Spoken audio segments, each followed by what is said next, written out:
Hello বন্ধুরা, দেখো আমি আজকে একাদশীর দিন একটু কি করছি। দেখো দেখো তোমাদেরকে এবার না দেখালে তো আমার মন ভালো লাগে না।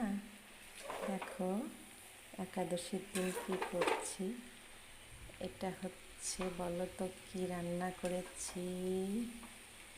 দেখো, এই বাবা পড়ে যাচ্ছিল, আর একটু হলেই।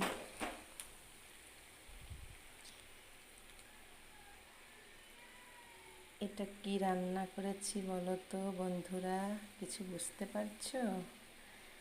এটা হচ্ছে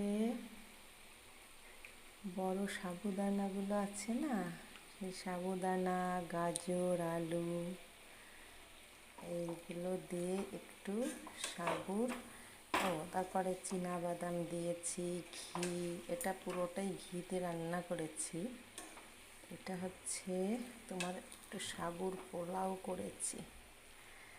দেখো, এটা কিন্তু খেতে অনেক টেস্টি হয়। দেখো, খেতে কিন্তু অনেক সুন্দর লাগে। তো আজকে একাদশীর দিনে এটা সেবা করতে হবে, এই জন্য এটা করলাম। তা কেমন হয়েছে একটু বলো। টাটা।